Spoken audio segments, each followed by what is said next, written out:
दोस्तों, तो इस वीडियो में बात करेंगे एनएसटीएल आईपीओ के बारे में। तो इस आईपीओ को सेबी की ओर से ऑलरेडी मंजूरी मिल चुकी है। तो चलिए जानते हैं कि एनएसटीएल का आईपीओ कब आने वाला है। तो इससे पहले कि मैं वीडियो को शुरू करूं, अगर आप इस चैनल पर पहली बार विजिट कर रहे हैं या फिर आपने चैनल अब तक सब्सक्राइब नहीं किया है तो चैनल को सब्सक्राइब कर लें और वीडियो को भी लाइक कर दें। अब सोर्सेस की माने तो एनएसटीएल का जो आईपीओ है ये आपको नेक्स्ट मंथ में आते हुए देखने को मिलेगा और आईपीओ 3000 करोड़ का होने वाला है। वैसे एनएसटीएल आईपीओ के डेट अब तक अनाउंस नहीं किए गए हैं, लेकिन ये जो कंपनी है ये मार्केट से 3000 करोड़ रुपए रेज करने का प्लान कर रही है। यानी कि कंपनी का जो आईपीओ है ये 3000 करोड़ रुपए का होने वाला है और कंपनी पूरी तरह से ऑफर फोर्स सेल लेकर आने वाली है। और कंपनी के प्रमोटर्स आईपीओ के जरिए 57,26,000 शेयर सेल करने वाले हैं। इस आईपीओ में क्यूआईबीज के लिए 50% का पोर्शन होने वाला है, रिटेलर्स के लिए 35% और एचएनआईज के लिए 15% का पोर्शन रहेगा। और आईपीओ में फेस वैल्यू ₹2 पर शेयर होने वाला है। अब एनएसटीएल के बारे में बात करें तो एनएसटीएल एक डिपॉजिटरी है, यानी कि आप जो भी ये स्टॉक या म्यूचुअल फंड्स वगैरह बाई करते हैं वो किसी न किसी डिपॉजिटरी के पास जमा रहता है, जैसे कि सीडीएसएल हो या फिर एनएसटीएल हो। मार्केट में दो मेन स्टॉक एक्सचेंज हैं, एक है एनएससी और दूसरा है बीएसई, जहां पर कंपनियां लिस्टेड हैं। तो आप किसी भी कंपनी के स्टॉक को अगर बाई करते हैं तो किसी न किसी ब्रोकर के थ्रू आप बाई करते हैं, जिनके पास आपका अकाउंट है। तो जीरोधा, अपस्टॉक, एंजल वन, तो इस तरह के जो ब्रोकर्स हैं इनके पास आपका अकाउंट होता है। तो आपने जितने भी ये स्टॉक्स, म्यूचुअल फंड्स वगैरह बाई किए हैं वो सारा लिस्ट आपके जो ट्रेडिंग अकाउंट है, यानी कि जो ब्रोकर का अकाउंट होता है वहाँ पर शो होता है। लेकिन कल को अगर ये ब्रोकर भाग भी जाते हैं तो भी आपके जो स्टॉक्स हैं जहाँ पर आपने इन्वेस्टमेंट किया हुआ है वो सारा कुछ सेफ होता है, क्योंकि ये जो स्टॉक्स हैं ये डिपॉजिटरी के पास जमा होते हैं। तो एनएसटीएल और सीडीएसएल दो मेजर डिपॉजिटरी हैं। अब सीडीएसएल तो मार्केट में लिस्टेड है, लेकिन एनएसटीएल अब तक मार्केट में लिस्ट नहीं हुई है। तो एनएसटीएल जल्द ही आईपीओ के जरिए मार्केट में लिस्ट होने वाली है। तो एनएसटीएल एक डिपॉजिटरी है जो कि आईपीओ के जरिए मार्केट में लिस्ट होने वाली है और कंपनी के प्रोमोटर्स ओएफएस के जरिए अपने जो शेयर्स हैं उसको सेल करने वाले हैं।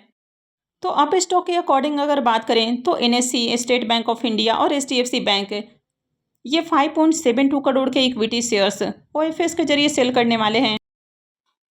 एनएसटीएल ने जुलाई 2023 में अपना टीआरएचपी फाइल किया था और इनको सेबी की ओर से मंजूरी भी मिल चुकी है। तो उम्मीद है कि आईपीओ अप्रैल में आ सकता है।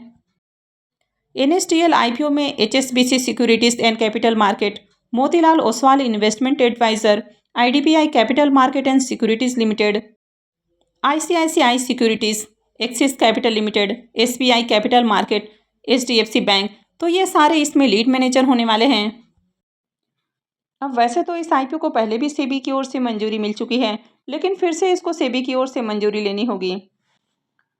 अब वैसे तो एनएसटीएल आईपीओ ने जुलाई 2023 में अपने आईपीओ के लिए डीआरएसपी पेपर जमा किए थे और सितंबर में इनको मंजूरी भी मिल चुकी थी, लेकिन फिर से कंपनी को अपना आईपीओ लाने के लिए सेबी से एक बार फिर से मंजूरी लेनी होगी। तो अभी आप देख रहे हैं कि मार्केट कंडीशन आपको बढ़िया देखने को नहीं मिल रही है। मार्केट लगातार आपको अनस्टेबल देखने को मिल रहा है, लेकिन इसके बावजूद भी एनएसटीएल का आईपीओ आपको इसी अनस्टेबल मार्केट में आते हुए देखने को मिलेगा।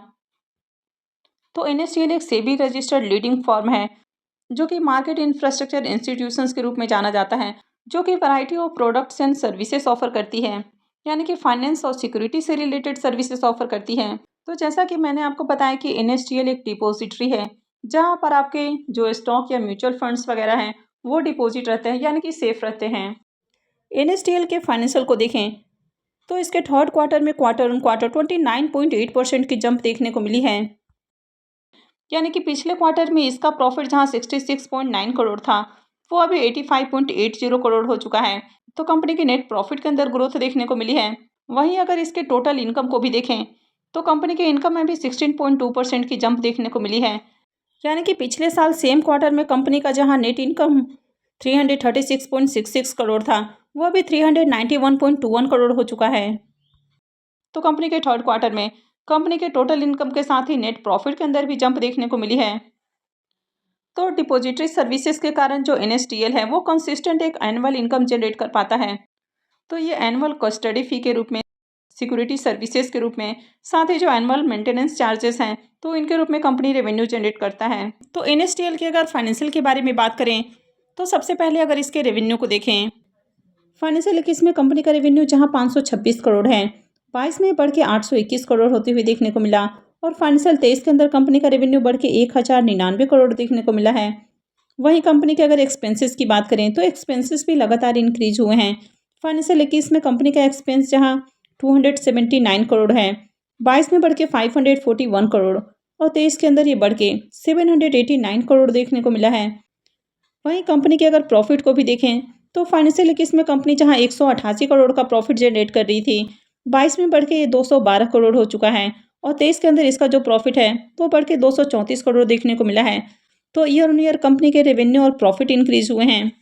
अब एनएसटीएल के वैल्यूएशंस की बात करें तो अगर इसके अर्निंग पर शेयर की बात करें तो 11.74 का इसका ईपीएस देखने को मिल जाता है।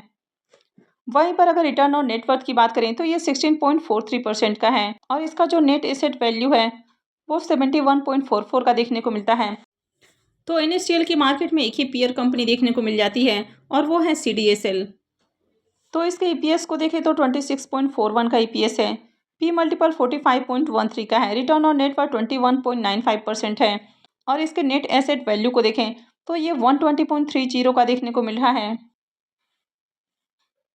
और अगर इसके इनकम को देखें तो 620.94 करोड़ का इसका इनकम देखने को मिल जाता है।